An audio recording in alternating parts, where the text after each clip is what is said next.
Oke, halo semuanya. Hari ini kita akan membahas materi terkait dengan mata kuliah komunikasi, bisnis, dan teknis. Nah, untuk pembahasan hari ini kita akan membahas tentang teknik-teknik untuk lobbying dalam dunia bisnis. Nah, pada pembahasan hari ini masih ada kaitannya dengan pertemuan kita pada materi sebelumnya untuk pembahasan komunikasi lintas budaya.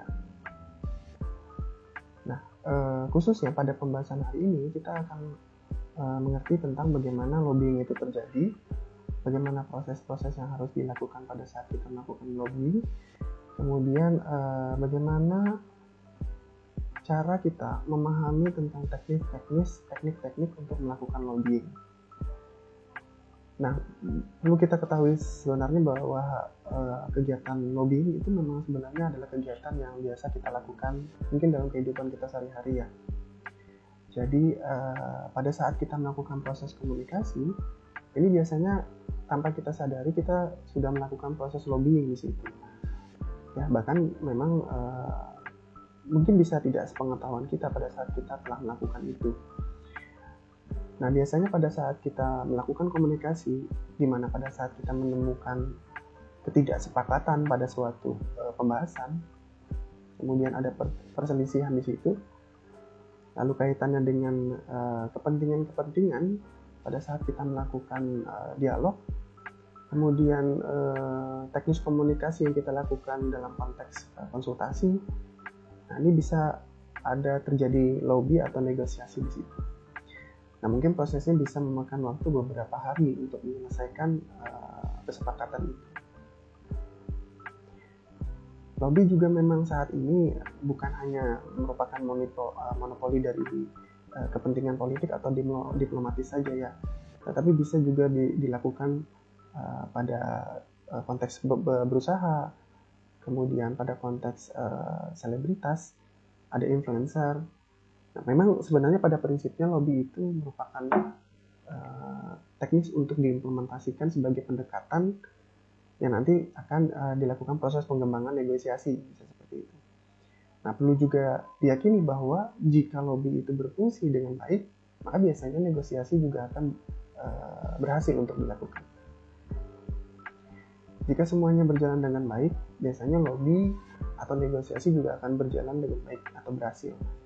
Nah, dengan komunikasi bisnis, negosiasi merupakan proses yang dilakukan antar dua pihak yang sama-sama berkepentingan atau memiliki konflik yang sama. Kemudian negosiasi akan melakukan proses kesepakatan untuk tercapainya sebuah tujuan.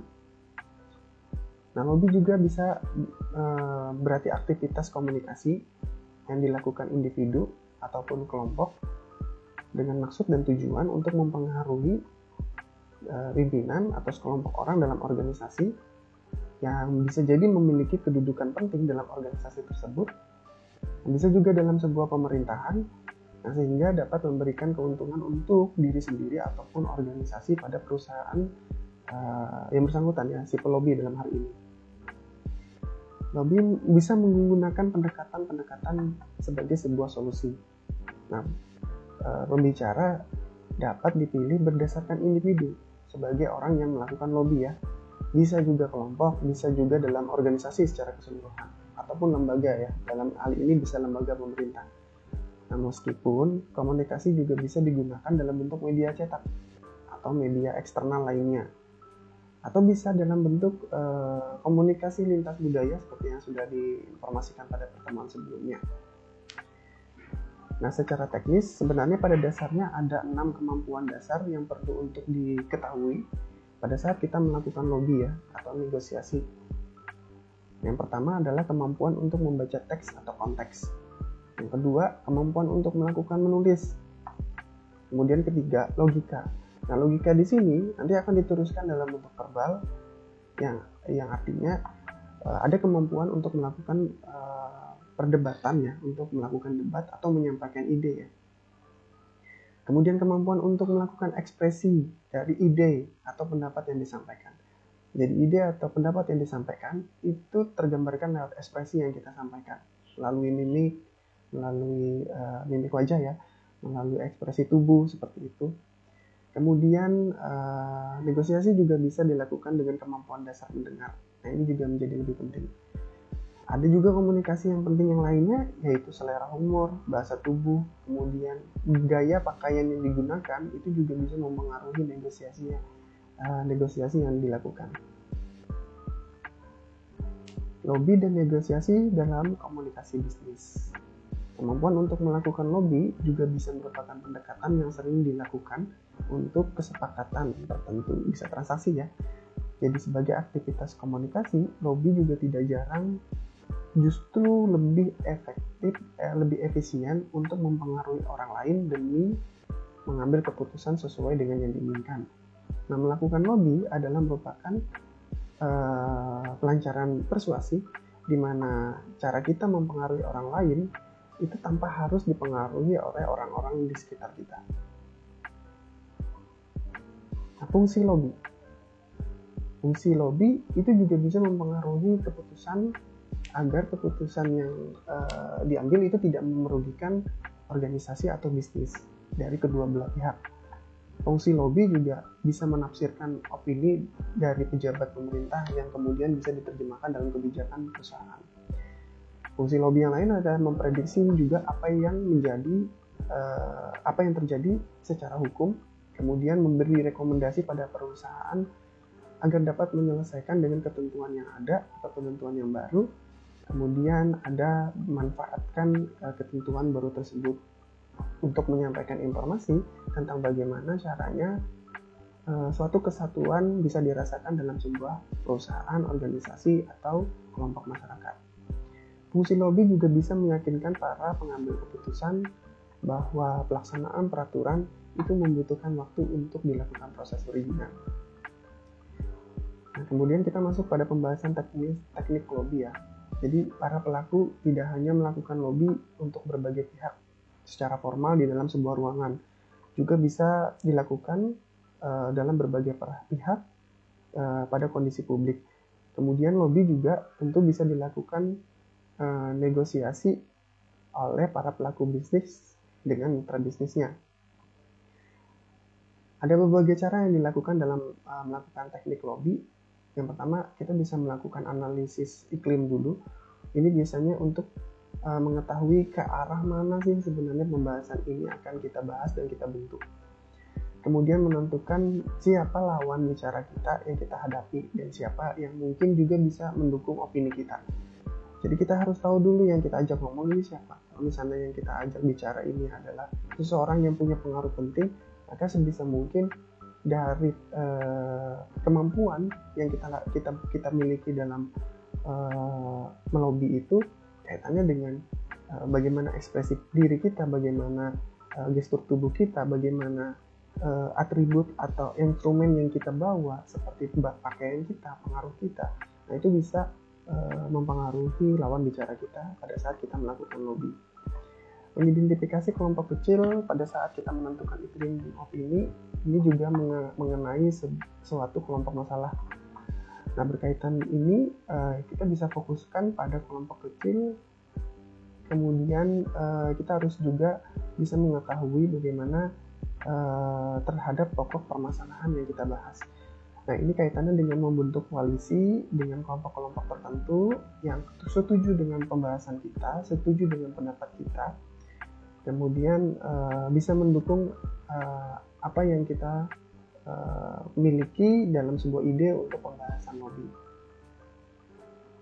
Kemudian prosesnya yang harus kita ketahui adalah bagaimana kita menetapkan tujuan, bagaimana kita menganalisis penyebab kasus yang muncul pada saat lobby kita bahas, bagaimana kita menganalisis tentang segmen-segmen layaknya yang terkait dengan pembahasan kita, kemudian memperhitungkan media atau saluran komunikasi yang bisa kita perlukan pada saat kita melakukan lobby. Kemudian kita bisa mengembangkan kasus kesepakatan yang belum kita sepakati bersama, itu bisa kita bahas dengan pembahasan yang berkaitan dengan lobby tersebut. Kemudian kita bisa mengatur ritme agar lobby yang kita bahas itu bisa sedikit lebih fleksibel sehingga tidak ada ketegangan pada saat proses pembahasannya.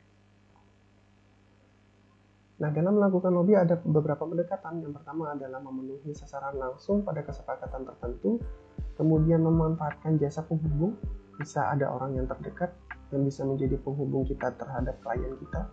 Kemudian memanfaatkan kelompok bermain, misalnya ada hobi tertentu. Jadi lobby bisa kita bahas pada saat kita melakukan perkumpulan dalam hobi-hobi tertentu yang sama dengan lawan bicara kita. Misalnya hobi main golf, hobi main musik, kemudian hobi apapun itu. Kita bisa menggunakan layanan media yang lainnya yang saat ini sudah sangat familiar, bisa menggunakan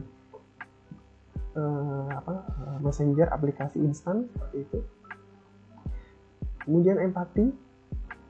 Jadi pada saat kita melakukan lobby, kita butuh juga pendekatan empati. Jadi ada usaha untuk menempatkan diri pada situasi dan kondisi. Kita bisa menciptakan suasana konsensus agar kerangka referensi bisa terbentuk. Nah, harus kita ketahui dulu bagaimana sifat-sifat khas dari komunikasi itu, sehingga kita bisa mengetahui bagaimana hobi dari lawan bicara kita, bagaimana kebiasaan dan lain sebagainya dari lawan bicara kita. Kemudian pendekatan lobby yang lainnya, kita bisa atur janji ketemu. Kalau bisa jangan memaksa pada saat kita melakukan pertemuan. Kita harus mempersiapkan benar-benar nih sesuatu yang harus kita kemukakan pada saat kita ketemu nantinya. Selalu santai ya, kita harus bersikap lebih wajar. Jadi kita bisa lebih tenang. Yang pasti konten yang kita akan sampaikan, ide yang kita sampaikan itu benar-benar pure, benar-benar harus jujur, dan yang lebih penting adalah percaya diri pada saat kita menyampaikan lobby yang kita maksudkan. Nah, usahakan jangan mengulang-ulang kata pada saat kita melakukan lobby ya. Jadi apa yang sudah kita sampaikan itu sebisa mungkin jangan kita ulang, kecuali kalau pendengar atau yang berbicara pada kita itu belum mengerti tentang apa yang kita sampaikan. Nah, ini adalah merupakan hambatan juga ya. Jadi sebisa mungkin yang kita sampaikan ini sangat lugas, to the point, dan tidak bertele-tele seperti itu, sehingga orang yang mendengarkan kesepakatan dan pemahaman kita itu bisa memahami hanya dengan sekali penyampaian saja. Nah, yang lebih penting adalah kita harus tahu dulu, observasi dulu bagaimana lawan bicara kita ini menanggapi kondisi kita, apakah dalam keadaan sehat-sehat saja kah, atau dalam keadaan lagi kurang enak badan. Nah, kita harus tahu kondisi dari fisik, psikologis, atau apapun yang terkait dengan lawan bicara kita pada saat kita melakukan negosiasi. Nah, usahakan kita tepat waktu, tepat janji, apapun yang kaitannya dengan kesepakatan itu harus kita benar-benar tepati. Jadi kesan yang harus kita timbulkan pada saat kita melakukan lobby adalah kita harus berjanji tentang kesepakatan yang kita sepakati. Oke. Ya, harus kita ketahui bersama bahwa lobby itu memang berbeda dengan negosiasi. Lobby ini memang sifatnya tidak formal ya. Nah, berbeda dengan negosiasi. Negosiasi ini memang membutuhkan lawan bicara yang menentukan, yang memang kita tentukan lokasi dan proses negosiasinya. Lobby memang bentuknya adalah percakapan awal yang memang sifatnya tidak resmi, yang bisa dilakukan dengan menggunakan surat, boleh. Baik lobby ataupun negosiasi memang dapat melibatkan pihak ketiga atau pihak orang lain sebagai pembantu untuk komunikasi antara kita dengan orang yang kita ajak komunikasi. Secara pengertian, lobby ini bisa merupakan semua pendekatan awal yang menjurus kepada suatu tujuan yang ingin dicapai, yang pasti menguntungkan antara kedua belah pihak.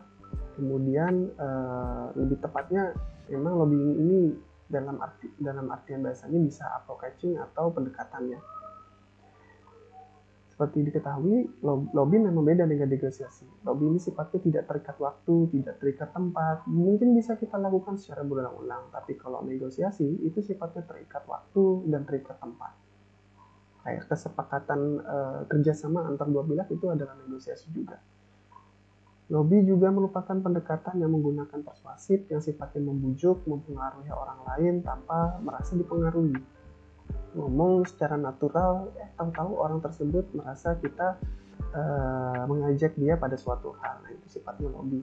Sedangkan negosiasi ini proses interaksi dua belah pihak melalui sebuah komunikasi yang lebih konten. Jadi sifatnya memang lebih resmi di situ. Tujuan dari melobi, aktivitas dari komunikasi yang dilakukan untuk mempengaruhi atau meyakinkan orang atau pihak lain sehingga orang atau pihak lain ini sependapat dan seagenda dengan kita. Seperti halnya dengan komunikasi, maka lobby juga ada beberapa hal yang harus kita ketahui bersama, dan ini penting. Yang pertama adalah sumber dari pembahasan. Yang kedua, pesan yang disampaikan. Saluran dari komunikasi itu, kemudian siapa yang akan menjadi penerima, dan bagaimana umpan baliknya. Ini sama seperti komunikasi juga harus dimiliki pada saat kita melakukan lobby. Strategi pendekatan lobby, kita harus tahu dulu objek yang kita tuju seperti apa. Kita harus tahu dulu persiapan dari informasi yang disampaikan, kemudian bagaimana persiapan diri kita pada saat kita melakukan lobby, bagaimana upaya kita untuk menarik perhatian pendengar, kemudian bagaimana kita menyajikan pesan yang sangat mungkin sangat kompleks, itu bisa disajikan secara jelas sehingga bisa diterima dan bisa dipahami. Kemudian kita tutup pembicaraan pada lobby dan memberi kesan yang menyenangkan dan bisa berkelanjutan untuk hal yang selanjutnya. Praktek lobby sebenarnya banyak sekali ya, dan pembahasan lobby ini sebenarnya banyak sekali yang belum bisa saya masukkan ke dalam materi ini. Tapi secara umum lobby ya seperti itu adanya. Nah, mungkin bisa kita ambil contoh-contoh umum ya, pada saat misalnya ada sebuah percakapan bisnis yang dilakukan dalam sebuah perusahaan. Misalnya di sini contohkan perusahaan sawit ya.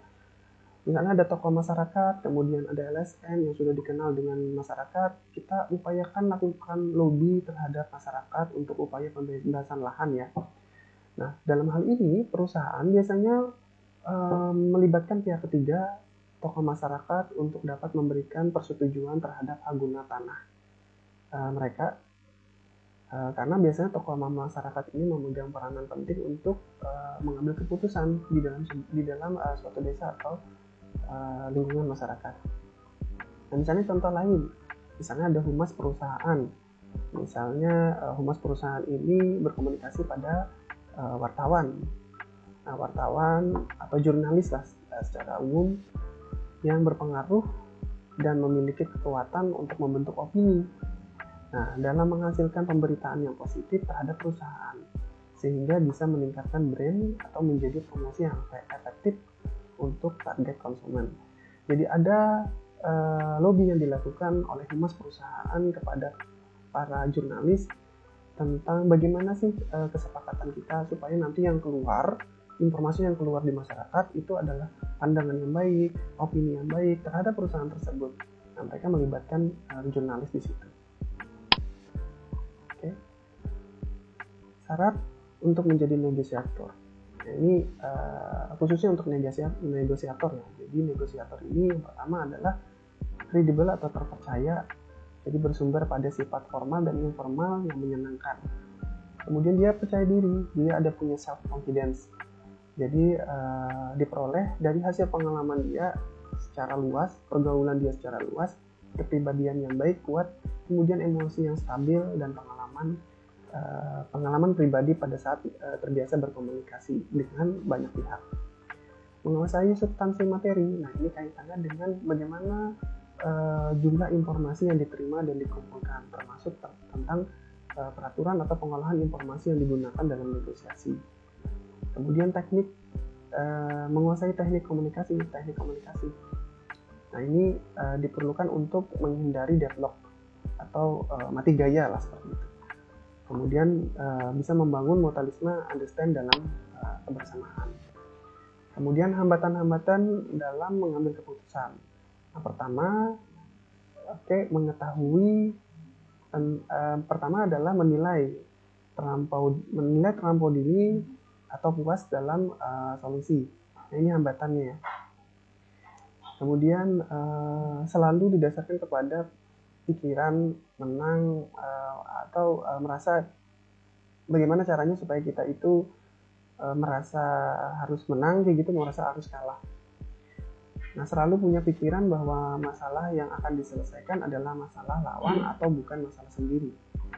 Nah, selalu menggunakan standar negosiasi untuk menunjukkan kekuasaan dalam meyakinkan lawan. Kemudian bagaimana cara kita melakukan negosiasi? Yang pertama adalah kita lakukan persiapan. Nah, tentunya adalah sangat jelas bahwa apa yang ingin kita capai itu harus kita persiapkan terlebih dahulu, kemudian lakukan pembukaan. Tentunya atmosfer atau suasana yang tepat pada fase ini itu perlu kita ciptakan prakondisi dulu untuk menunjukkan bahwa Anda adalah pribadi yang menyenangkan. Anda ada pribadi yang tegas, Anda pribadi yang teguh pendirian. Jadi memang harus ada pembukaan. Memang kadang-kadang basa-basi juga perlu untuk dilakukan. Kemudian tahapan intinya adalah negosiasi. Jadi sampaikan apa yang menjadi keinginan dari organisasi atau dari perusahaan tersebut. Kemudian tunggu sampai keadaan benar-benar memungkinkan. Nah, jika perlu memang dilakukan hanya untuk membuat pilihan iya atau tidak untuk dilakukan ya. Kemudian ada 4 pola dalam melakukan negosiasi. Yang pertama adalah pushing. Ini fungsinya adalah untuk pola negosiasi ini dengan melakukan penegasan, peragaan, pengarahan, pengulangan. Kemudian ada kejenihan masalah, pengumpulan masalah, perdebatan, ada penghimbauan, menghakimi. Kemudian tak setuju, menentang, menunjukkan kelemahan dari pihak lain. Ini pola negosiasi yang pertama ya. Pola negosiasi yang kedua ada pooling. Nah, ini kita harus memperhatikan, harus mengajukan gagasan, menyetujui, mengembangkan interaksi, kemudian kita melakukan pengulangan terhadap kecaman-kecaman, kemudian mengatasi landasan bersama, kemudian mengungkapkan perasaan-perasaan orang lain. Kemudian ada withdrawing. Withdrawing ini kaitannya dengan menghindari dari kontroversi, menghindari dari hubungan sengketa, kemudian menarik kembali isi pembicaraan, kemudian ada fase berdiam diri, kemudian ada fase tidak menanggapi pernyataan. Kemudian ada letting be atau mengamati perilaku dalam organisasi ya. Ada proses mengamati, memperhatikan, memusatkan perhatian pada bagaimana dan sekarang ini di mana dan bagaimana, mengikuti arus, kemudian luwes, kemudian menyesuaikan diri pada situasi. Oke. Nah, untuk melakukan negosiasi ada beberapa hal juga yang harus bisa diketahui. Yang pertama adalah kita harus tekstur badan kita, bagaimana caranya kita untuk mengulurkan tangan kita dalam proses jabat tangan seperti itu. Kemudian kita bisa berikan senyuman, kemudian katakan bahwa Anda tertarik pada pembahasan hari ini. Dan sekian untuk pembahasan hari ini. Semoga bisa dipahami bersama. Mohon maaf kalau ada salah-salah kata dan salah-salah informasi. Saya akhiri. Terima kasih.